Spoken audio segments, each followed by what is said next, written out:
Hello दोस्तों, कैसे हैं आप लोग। स्वागत है आपका इस चैनल में।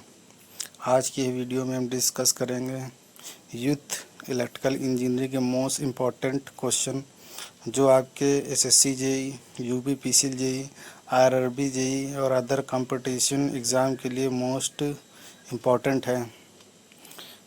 तो चलिए आज की वीडियो में डिस्कशन करते हैं क्वेश्चन नंबर 54 से। The specific resistance of copper is more than specific resistance of silver, यानी कॉपर का स्पेसिफिक रेजिस्टेंस सिल्वर के स्पेसिफिक रेजिस्टेंस से ज़्यादा होता है। कॉपर चालक का विशिष्ट प्रतिरोध होता है चांदी के विशिष्ट प्रतिरोध से अधिक, क्योंकि कॉपर कॉपर की सिल्वर की कंडक्टिविटी कॉपर से ज़्यादा होती है। कॉपर का स्पेसिफिक रेजिस्टेंस सिल्वर के रेजिस्टेंस से अधिक होता है, स्पेसिफिक रेजिस्टेंस अधिक होता है। इस चांदी में मुक्त इलेक्ट्रॉन की संख्या अधिक होती है, कारण कॉपर की तुलना में सिल्वर की चालकता अधिक होती है। स्पेसिफिक रेजिस्टेंस जो होता है इन्वर्सली प्रोपोर्शनल होता है स्पेसिफिक कंडक्टेंस के, इन्वर्स में होता है। सबसे ज़्यादा कंडक्टिविटी किसकी रहती है? चांदी की, सिल्वर की, फिर उसके बाद कॉपर की होती है, फिर उसके बाद कंडक्टिविटी होती है सोने की, गोल्ड की, फिर उससे ज़्यादा कंडक्टिविटी एल्युमिनियम की होती है, फिर कंडक्टर की होती है, फिर सेमी कंडक्टर अर्धचालक की, फिर कुचालक इंसुलेटर की रेसिस्टिविटी सबसे ज़्यादा होती है। और सबसे कम कंडक्टिविटी किसकी होती है? चांदी की। और सबसे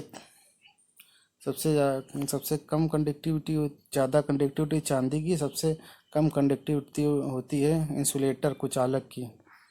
रेजिस्टेंस क्रम सबसे ज़्यादा रेजिस्टेंस किस में होता है? कुचालक में, मतलब इंसुलेटर में। फिर उससे ज़्यादा रहता है सेमी कंडक्टर अर्धचालक में। और सबसे कम रेजिस्टेंस चालक में रहता है। इसकी मतलब चालक की कंडक्टिविटी कुचालक से ज़्यादा रहती है। नेक्स्ट आगे चलते हैं क्वेश्चन नंबर 55 पे। The force experience by the charge dq due to charge q in a space at a distance r is given as। इसका answer B, D Q, Q charge, D Q resistance का square. Space निर्वात में एक आवेश D Q द्वारा are दूरी पर आरेख अन्य आवेश क्यू के कारण अनुभव किया गया बल डी क्यू बटे 4 पाई परमिटिविटी आर स्क्वायर। इसका आंसर होगा बी। आवेश चार्ज बराबर होता है डी क्यू बटे मल्टीप्लाई क्यू, दूरी दी गई है इसमें आर, इसमें निरपेक्षित वैद्युतशीलता परमिटिविटी फ्री स्पेस दी गई है। तो फोर्स इसका लगेगा D, force is equal to Q charge बटे D Q 4 pi permittivity in free space distance square A R. इसका आंसर है बी। नेक्स्ट क्वेश्चन पे चलते हैं आगे। अब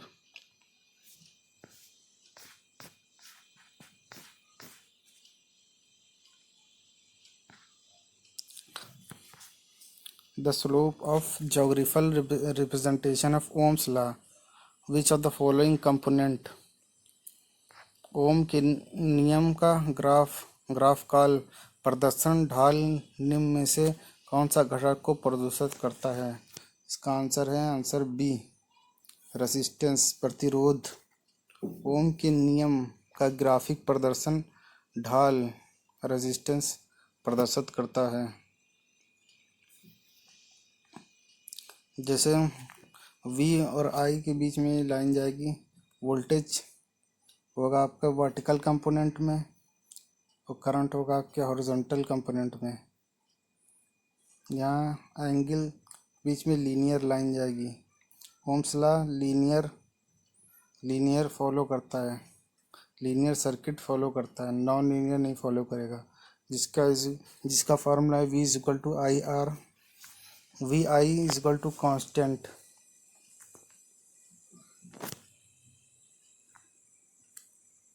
चलिए नेक्स्ट आगे बढ़ते हैं क्वेश्चन नंबर 57 पे।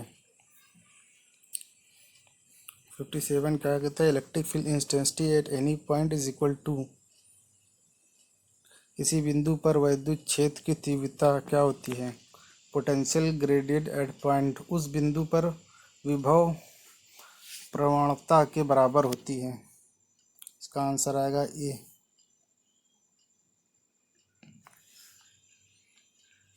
आंसर ए, किसी बिंदु पर वैद्युत क्षेत्र की तीव्रता उस बिंदु पर विभव प्रवणता के बराबर होती है। वैद्युत क्षेत्र में किसी बिंदु पर विभव प्रवणता की दूरी सापेक्ष विभव परिवर्तन की दर को कहते हैं, जबकि विभव परिवर्तन की दर वैद्युत बल की दिशा में उस बिंदु पर माना जाएगा। तो नेक्स्ट क्वेश्चन पे, Ohm's law followed by, Ohm's law निम्नलिखित कौन सा ओम्स नियम पालन करता है। इसका आंसर है बी, कॉपर इलेक्ट्रोड ओम्स नियम पालन करेगा। कॉपर इलेक्ट्रोड ओम्स नियम पालन करेगा क्योंकि लीनियर रहता है, जबकि डायोड, ट्रांजिस्टर, अर्क लैंप, इलेक्ट्रोड तथा आरेख अवयव पर ओम का नियम लागू नहीं होगा। कॉपर इलेक्ट्रोड पर लीनियरिटी लागू होती है जो ओम्स लॉ फॉलो करता है। बाकी जैसे डायोड है, ट्रांजिस्टर है, अर्क लैंप है, इलेक्ट्रोड है, नॉन लीनियर एलिमेंट अवयव पर ओम का नियम लागू नहीं होता है।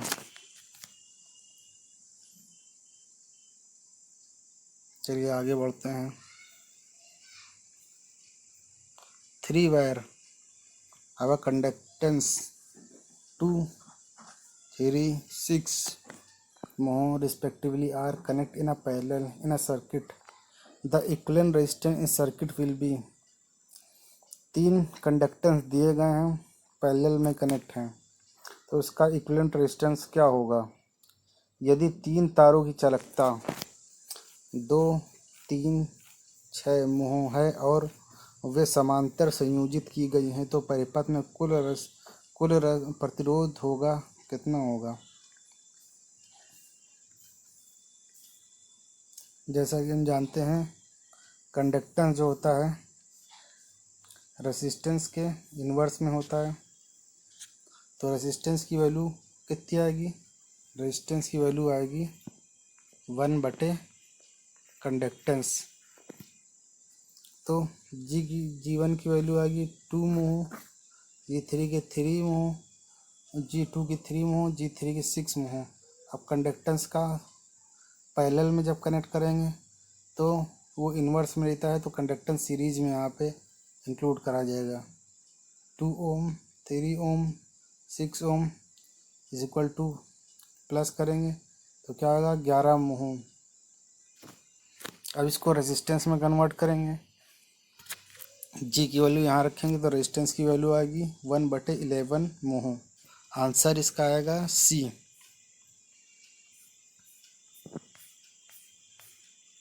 आंसर है इसका सी, 1/11 ohms.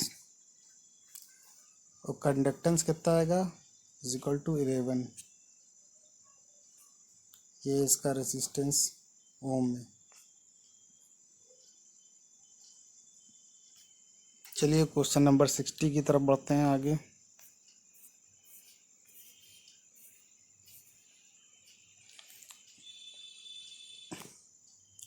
If 2.2 meter long conductor has cross section area 0.025 meter square and resistance 5 ohm, find resistivity। यदि किसी 2.2 लंबे चालक का अनुप्रास काट 0.025 मीटर स्क्वायर एंड रेसिस्टेंस होगा 5 ओम, तो उसकी प्रतिरोधकता ज्ञात करिए, मतलब रेसिस्टिविटी ज्ञात करनी है। जब आपके पास दिया गया है लेंथ कितनी कंडक्टर की, ये है, रेजिस्टेंस कितना है इसका, ये एरिया ऑफ क्रॉस सेक्शन ये है। अब लेंथ इसकी आएगी 2.2, एरिया ऑफ क्रॉस सेक्शन ये एन ओम इतना। अब इसका फार्मूला लगा देंगे, रेजिस्टेंस इज इक्वल टू रो बटे लेंथ बटे एरिया। अब यहाँ से इसकी रो की वैल्यू निकाल देंगे, रो की वैल्यू फाइंड कर देंगे, तो ये आर ए बटे एल। अब यहाँ वैल्यू पुट कर देंगे, इसका आ जाएगा आंसर बी।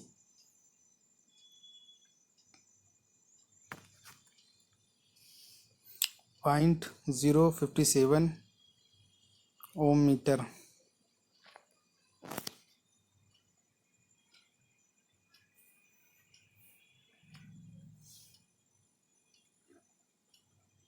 आंसर इसका 0.057 ओम metres,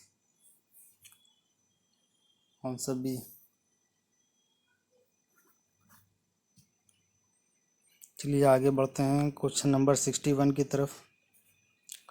following statement about force between two charge is true. दो चार्ज के बीच लगने वाला बल के बराबर निम्नलिखित में से कौन सा कथन सही होगा। दो चार्ज के बीच लगने वाला बल किसके बीच सही होगा। Unlike charge ripple each other,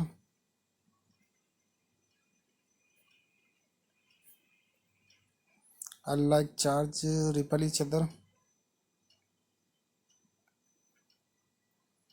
गलत। अनलाइक चार्ज जो है रिपल नहीं करेंगे, मतलब एक नेगेटिव है एक पॉजिटिव है तो वो कभी रिपल नहीं करेंगे, वो अट्रैक्ट करेंगे। लाइक चार्ज अट्रैक्ट करेंगे, फॉल्स, ये भी गलत है। लाइक चार्ज नेगेटिव चार्ज ये रिपल करेंगे आपस में, पॉजिटिव चार्ज रिपल्स करेंगे, अट्रैक्ट नहीं करेंगे। No force exist between two unlike charge, कोई फोर्स नहीं लगेगा दो अनलाइक चार्ज से, पॉजिटिव नेगेटिव, ये भी गलत है। फोर्स लगेगा दोनों अट्रैक्शन का force. A force of repulsion exist two like charge, ये सही है। द फोर्स लगेगा बिटवीन टू लाइक चार्ज के ऊपर, फोर्स ऑफ रिपल्जन यस, जिसे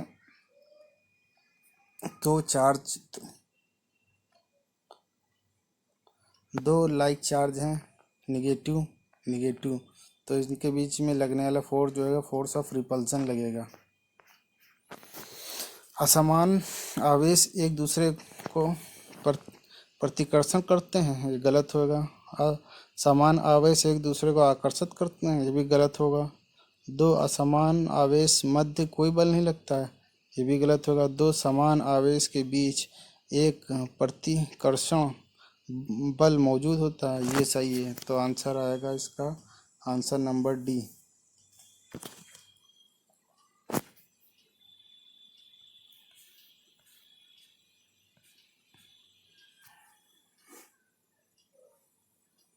दो चार्ज के बीच आकर्षण अथवा प्रतिकर्षण बल उन आवेश का गुणनफल के अनुक्रमानुपाती होता है।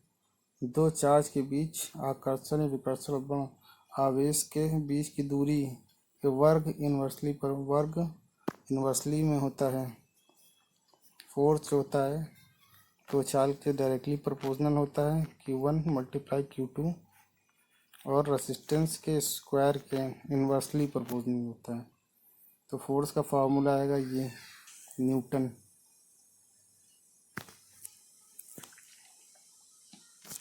चलिए आगे बढ़ते हैं अपने अगले क्वेश्चन पे।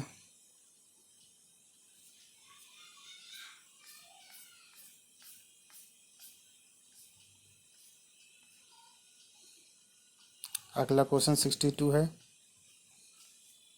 The electron revolve around the nucleus with high velocity. एक इलेक्ट्रॉन जो रिवॉल्व कर रहा है न्यूक्लियस पर विद हाई वेलोसिटी के साथ। विच of the following force act the centrifugal force and kept electron in their orbit. Electron नाभिक के चारों ओर बहुत तेजी से घूमते घूमते हैं और अपकेंद्री बल के विरुद्ध किस प्रकार का बल लगाते हैं जो इलेक्ट्रॉन उनकी कक्षा में बनाए रखता है। तो इसका आंसर है इलेक्ट्रोस्टैटिक फोर्स ऑफ अट्रैक्शन, आकर्षण का स्थिर बल, electrostatic force of attraction.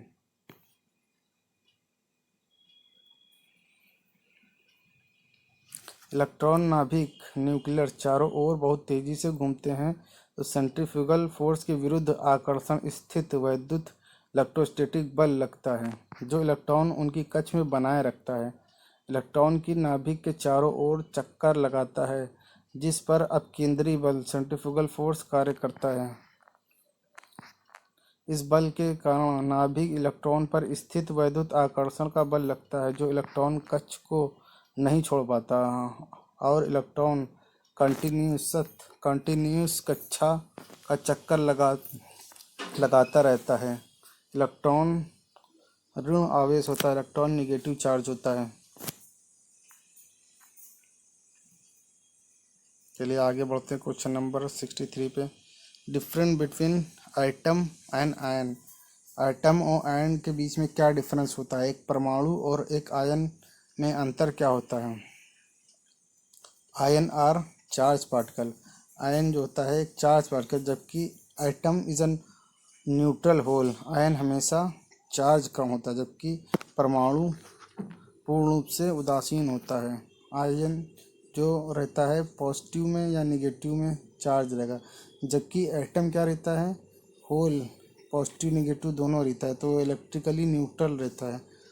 Positive charge भी नेगेटिव चार्ज दोनों रहता है। जबकि आयन में या तो पॉजिटिव होएगा या तो निगेटिव होएगा, दोनों में से एक होगा। तो इसका आंसर है सी। चलिए इसका एक्सप्लेनेशन देखते हैं क्या लिखा हुआ है। Answer C. एक परमाणु और आयन में अंतर ये होता है कि आयन हमेशा चार्ज आवेशित कण होता है जबकि परमाणु पूर्ण रूप से उदासीन न्यूट्रल होता है। किसी पदार्थ का वो छोटे से छोटा कण जिसमें पदार्थ के सभी भौतिक एवं रासायनिक गुण विद्यमान हो और जो स्वतंत्र अवस्था में विद्यमान रह सके उसे परमाणु एटम कहते हैं तथा आवेश युक्त परमाणु या परमाणु के समूह को आयन कहते हैं। The charge exist on a conductor. Best way to आप क्वेश्चन नंबर 64 पे चलते हैं। Question number 64, the charge exist on a conductor, the best way to remove charge. अगर किसी कंडक्टर पे चार्ज है तो उसको कैसे हम हटा सकते हैं? एक चालक में चार्ज मौजूद है तो इस आवेश को हटाने का सबसे उपयुक्त तरीका क्या है? क्या ग्राउंड कंडक्टर, उस कंडक्टर को ग्राउंड कर देना। बी, कंडक्टर को ग्राउंड करके किसी कंडक्टर पर चार्ज जो है उसको ग्राउंड कर देना। मतलब इस किसी कंडक्टर का चार्ज है तो उसको ग्राउंड करके उसका चार्ज जो है डिस्चार्ज कर दिया जाता है अर्थ पे। तो इसका आंसर 64 का आएगा B, ground to the conductor. Explanation देखते हैं इसका। एक चालक पर उपस्थित चार्ज को हटाने के लिए चालक को भूयोजित किया जाता है, मतलब अर्थिंग की जाती है जिससे झटका नहीं लगता है। मतलब किसी अपरेटस पे अगर किसी चार्ज होगा पॉजिटिव या निगेटिव या किसी को, तो उसको डिस्चार्ज करने के लिए उसको न्यूट्रल वायर के द्वारा अर्थिंग कर दिया जाता है। यदि चालक पर आवेश विद्यमान है तो चालक को न्यूट्रल अथवा में लगने के कारण चालक को पृथ्वी से जोड़ दिया जाता है जिससे चालक का आवेश पृथ्वी में चला आता है। चालक आवेशहीन हो जाता है। पृथ्वी इलेक्ट्रॉन आवेशों का भंडार है। एक पृथ्वी जो है इलेक्ट्रॉन चार्ज का भंडार है। चलिए आगे बढ़ते हैं क्वेश्चन नंबर 65 पे। Inside hollow conductor sphere electric field क्या होती है? एक हॉलो स्फीयर के अंदर, inside hollow conducting sphere the electric field क्या होगी? 0 होती है। Answer A, 0। शून्य होता है। एक खोखले संचालक गोले के भीतर वैद्युत क्षेत्र शून्य होता है। Inside hollow conductive space electric field is zero. A answer आएगा ए। एक्सप्लेनेशन इसका देखते हैं। किसी भी बंद सतह के माध्यम से कुल वैद्युत प्रवाह सतह द्वारा संलग्न कुल आवेश का 1/ε0 गुना के बराबर होता है। Flux integration electric field intensity ds enclose में खोखले संचालक गोले के भीतर चार्ज इनक्लोज 0 होता है, इसलिए वैद्युत क्षेत्र खोखले संचालक गोले के भीतर शून्य होगा। टोटल चार्ज इनसाइड सरफेस होगा 0। Electric flux psi is equal to ये इलेक्ट्रिक फ्लक्स जो होगा integration E ds enclose charge 0 होता है 0। चलिए आगे बढ़ते हैं क्वेश्चन नंबर 66 की तरफ।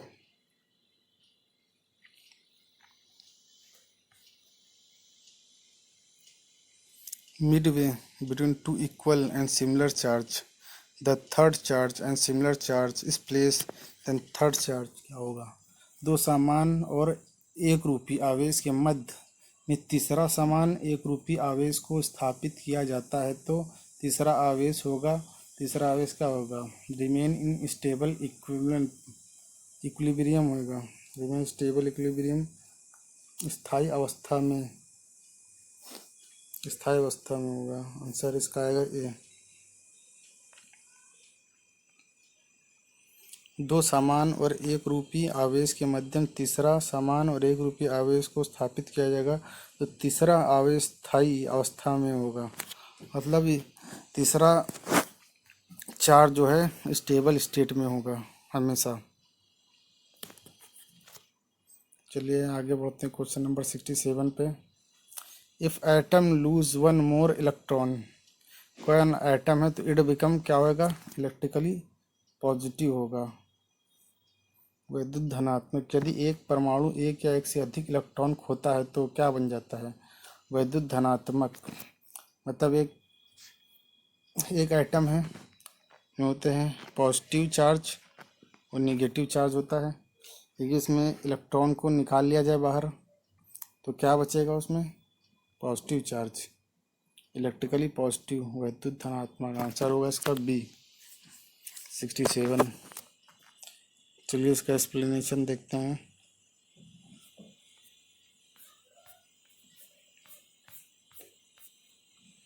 एक परमाणु एक या एक से अधिक इलेक्ट्रॉन खोता है तो वो वैद्युत धनात्मक बन जाता है, तथा अगर एक परमाणु एक या एक से अधिक इलेक्ट्रॉन पाता है तो इलेक्ट्रिकल रूप से निगेटिव हो जाता है। अगर कोई एटम एक से ज़्यादा इलेक्ट्रॉन और गेन पाएगा तो वो इलेक्ट्रिकल न्यूट्रल हो जाएगा, निगेटिव चार्ज हो जाएगा, इलेक्ट्रिकल निगेटिव चार्ज हो जाएगा।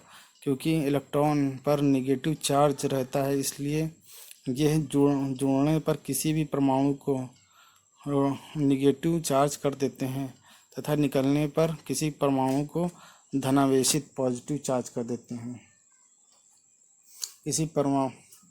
इसलिए जोड़ने पर किसी परमाणु को निगेटिव चार्ज कर देते हैं। अगर इलेक्ट्रॉन के यहाँ पे जोड़ेंगे तो निगेटिव चार्ज कर देंगे। अगर ये निकाला जाएगा यहाँ से तो क्या पॉजिटिव चार्ज हो जाएगा। अगर ये इसमें ऐड होगा तो ये आएगा निगेटिव चार्ज हो जाएगा एटम में। अगर यही निकाला जाएगा चार्ज तो यहाँ पे पॉजिटिव चार्ज बन जाएगा। चलिए आगे बढ़ते हैं क्वेश्चन नंबर 68 की तरफ।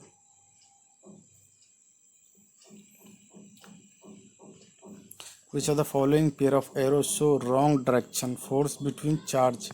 किस चार्ज में रॉन्ग डायरेक्शन बता रहा है कि निम्नलिखित तीसरे के जोड़ों में से कौन सा जोड़ आवेश के मध्य गलत दर्शा रहा है? जिसका आंसर है ए। ये अट्रैक्ट नहीं करेगा, रिपल करेगा, क्योंकि ये सेम चार्ज है। ये एक चार्ज है, दोनों समान चार्ज हैं तो अट्रैक्ट नहीं रिपल करेंगे। जैसे पॉजिटिव चार्ज दोनों रिपल कर रहे हैं,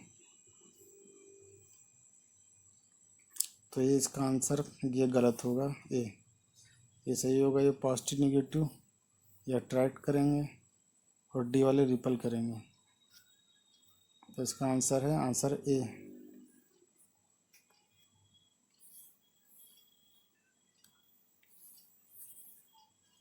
ये गलत है, बाकी हैं सही।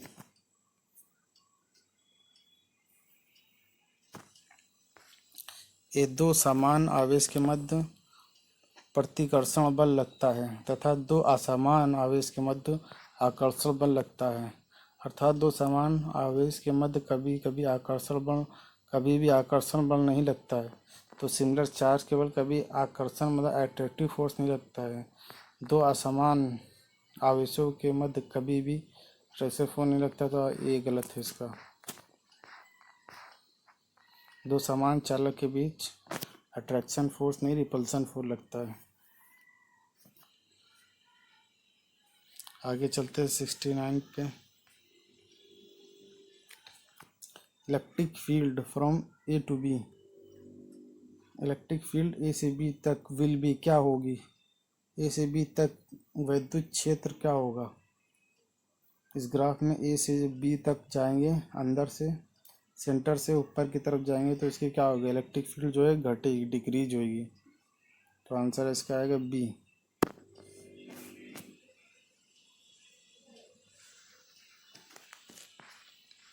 बी में दिखाया गया है एक आवेशित गोखली खोल के बाहर वैद्युत क्षेत्र का मान आर के इन्वर्स में होता है।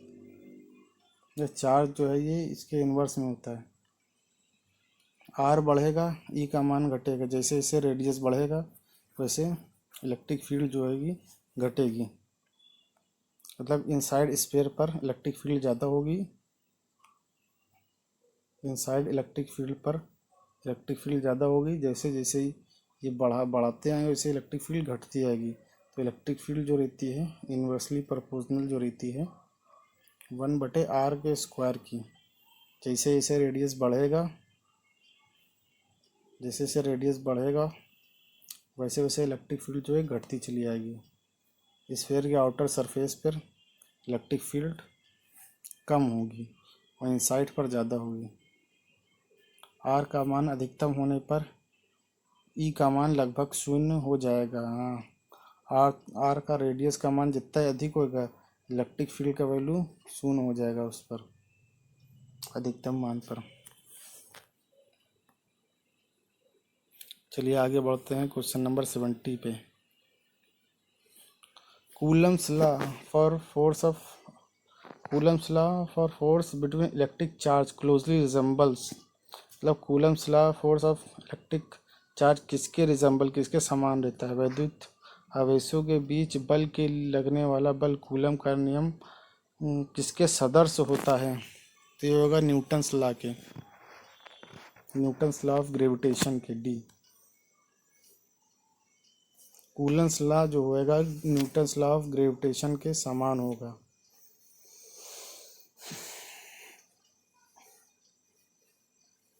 जैसे न्यूटन्स लॉ में भी फोर्स लगेगा इक्वल टू m1 m2 बराबर रेडियस का स्क्वायर, उसी तरीके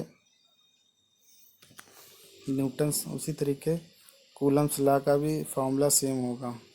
वैद्युत आवेशों के बीच लगने वाला कूलम्स का नियम लगभग न्यूटन्स के गुरुत्वाकर्षण नियम के तरह होता है, मतलब समान होता है। कूलम के नियम के अनुसार दो चार्ज बिंदुओं के बीच का बल आवेश के समार्थ गुणों के सीधे समानुपात होता है तथा मध्य की प्रकृति पर निर्भर करता है, जिसे चार्ज रखे होते हैं। चलिए आगे बढ़ते हैं क्वेश्चन नंबर 71 की तरफ। The line of force due to charge particle. और लाइन का फोर्स क्या होगा? Charge particle. आवेशित कणों कारण बल की रेखाएं होती हैं ऑलवेज कर्व, हमेशा वक्र में। आवेशित कण के कारण बल की रेखाएं हमेशा वक्र होती हैं। बल की रेखाएं जो अंतराल में खींची रहती हैं तथा जिनके द्वारा किसी बिंदु के स्पर्श रेखाएं विद्युत क्षेत्र की तीव्रता या समर्थन की दिशा प्रकट करती हैं। समर्थ की दिशा प्रकट करती हैं। चलिए आगे चलते हैं क्वेश्चन नंबर 72 पे। Conditions in Ohm's law is that. Ohm's law की कंडीशन क्या होगी? ओम के नियम की शर्त क्या है? ओम्स नियम की शर्त ये होना चाहिए, temperature should be constant. Temperature जो होना चाहिए हमेशा कांस्टेंट होना चाहिए। तापमान स्थिर होना चाहिए। इसका आंसर है 72 का ए। ओम के नियम की शर्त यह है कि आपका ताप स्थिर होना चाहिए, क्योंकि ओम का नियम V = होता है IR। यदि टेम्परेचर स्थिर नहीं होगा तो प्रतिरोध रेजिस्टेंस परिवर्तित होगा, जो टेम्परेचर पर निर्भर रहता है। चलिए आगे क्वेश्चन नंबर 73 पर। What is the direction of magnetic line of force in current carrying conductor? Show करेगी फिगर नीचे दर्शाई गई आकृति में। धारावाहक चालक के चुंबकीय रेखाओं के बल की दिशा क्या होगी? इसका आंसर है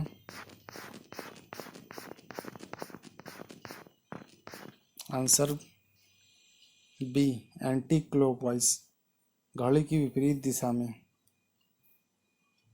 आंसर बी।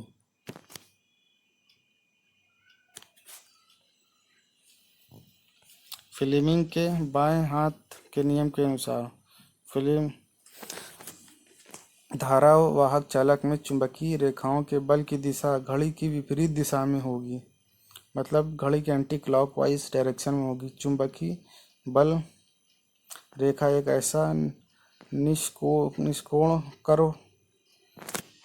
वक्र या कर्व है जो किसी बिंदु पर खींची गई स्पर्श रेखा उस बिंदु पर कार्यरत चुंबक क्षेत्र की दिशा इंगित करता है, मतलब उस दिशा को बताता है। चलिए क्वेश्चन नंबर 74 पर। What is remove static electricity from machinery. किसी मशीनरी पर स्टैटिक इलेक्ट्रिसिटी आ गई है, तो इसको रिमूव कैसे करेंगे? ग्राउंड करके। Grounding the framework to be done. Machinery से स्थैतिक वैद्युत को हटाने के लिए फ्रेमवर्क का भू संपर्कन, ग्राउंडिंग, अर्थिंग करना पड़ता है। तो आंसर आएगा इसका ए। चलिए देखते हैं एक्सप्लेनेशन। मशीनरी के स्थैतिक वैद्युत को हटाने के लिए फ्रेमवर्क का भू संपर्कन, अर्थिंग करना या ग्राउंडिंग करना चाहिए। मशीनरी भाग से स्थैतिक वैद्युत मतलब स्टैटिक चार्ज को हटाने के लिए मशीनरी के आयरन भाग को भू संपर्कित कर देना चाहिए, जिससे इसका चार्ज भूमि में डिस्चार्ज हो जाएगा। चलते हैं क्वेश्चन नंबर 75 की तरफ। इलेक्ट्रिक फील्ड ऑफ 100 किलोवोल्ट बटे metre is equal to 100 kilovolt upon metre. एक वैद्युत क्षेत्र किसके बराबर होगा?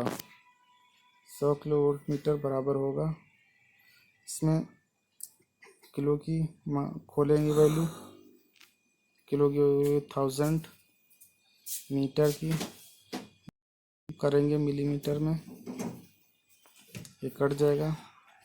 तो आंसर आएगा इसका E = 100 वोल्ट बटे मिलीमीटर्स। तो इसका आंसर आएगा answer number C, 100 volt upon millimeters. चलिए आगे चलते हैं क्वेश्चन नंबर 76 की तरफ। Electrical conductivity meter typically the order of ohm बटे मीटर बटे ओम अपॉन मीटर हाँ, अपॉन मीटर्स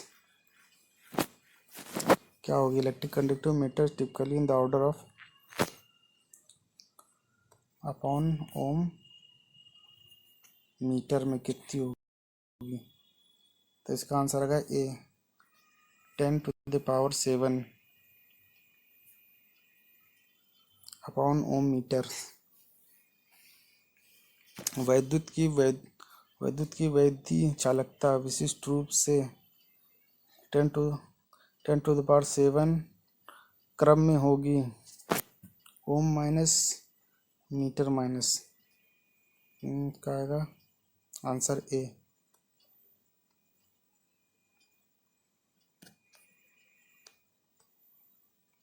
धातु की वैद्युत चालकता 10⁻⁷ अपॉन ओम मीटर में होगी। चलिए आज की वीडियो समाप्त करते हैं। अब अगली वीडियो में 76 के बाद 76 के बाद क्वेश्चन डिस्कस करेंगे यूथ इलेक्ट्रिकल इंजीनियरिंग के, जो आपके